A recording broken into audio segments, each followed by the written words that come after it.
Hello, my dear students. This is Abhishek Mishra, Faculty of Social Studies at Mount Litra Z School, Jhansi.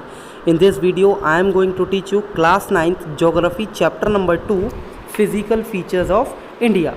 So, as I had told you that this chapter is dealing about the features of India or about the structure of Indian terrain. So, directly we are starting this chapter with the major physiographic division that is given here. So let's start. The physical features of India can be grouped under the following physiographic divisions. Means you can find here the Himalayan mountains. These Himalayan mountains are in the north direction of our country. Next, the northern plains. Just below this Himalayan mountains there lies northern plains. Then the third one, the peninsular plateau. Peninsular plateau means the plateau that exists in the peninsular part of our country. So this is your peninsular plateau. Then fourth, the Indian desert. This Indian desert in the west direction of our country. If you will go through the map of our country, so this is your peninsular part, this is your Gujarat, and just above Gujarat there is a part of desert area that is called as the Indian desert, which lies in the state of Rajasthan. Then come to the coastal plains. These are the plains which are situated near the sea area. The peninsular part and the plains which lie near the sea area, ocean area, they are called as your coastal plain, like your Chennai, Kerala, West Bengal. So these are your coastal plains.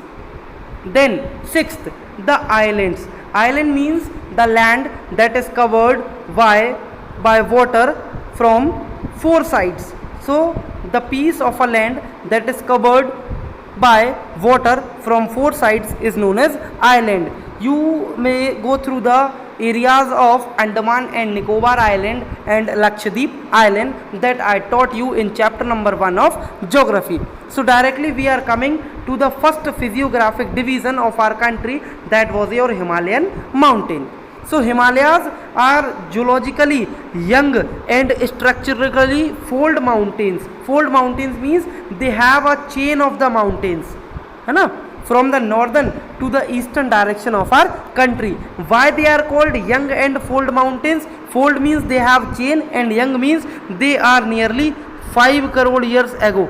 They were formed nearly 5 crore years ago, stretching over the northern borders of India. These mountain ranges run in a west-east direction from the Indus to the Brahmaputra river. Brahmaputra river means that comes from the east direction in our country, while Indus means that is coming from the northern direction from the Tibetan plateau. So this is the structure of the Himalayan mountains in our country. The Himalayas represent the loftiest and one of the most rugged mountain barriers of the world. Now it has been considered that Himalayas are the highest. Loftiest means होता है सबसे ऊंचे, तो हिमालय पर्वत जो है वो सबसे ऊंचे, एंड रग्ड मीन्स होता है ऊबड़ खाबड़. हिमालय पर्वत जो है वो सबसे ऊंचे और ऊबड़ खाबड़ माउंटेन्स जो है वो हमारी कंट्री में माने जाते हैं. ठीक है. They form an arc which covers a distance of about 2,400 kilometers.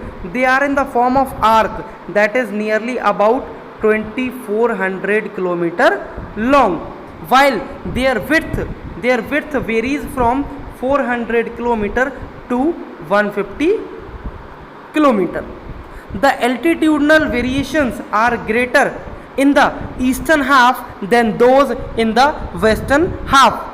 The Himalaya consists of three parallel ranges in its longitudinal extent. A number of valleys lie between these ranges. So here we are distinguishing or demarcating Himalayas into the longitudinal range. Directly we will demarcate Himalayas into the three main ranges, that is Himadri, then Himachal, and the last one is Shivalik. So these are the main three prominent ranges of Himalayas. The first one is Himadri, second one is Himachal, and the third one is Shivalik. The height of Shivalik ranges is 900 to 1100 meter. The height of Himachal ranges is nearly 3700 to 4000 meter, while the height of Himadri ranges is average 6000 meter or above of it. So these are the three prominent ranges of Himalayas. The Himadri is called as the Greater Himalayas, the Himachal is called as Lesser Himalayas, while Shivalik are the lowest peaks, lowest ranges of the Himalayas. Okay, so this is done for today. Rest of the topics I will cover in my next video. Till then, thank you, goodbye, God bless you all.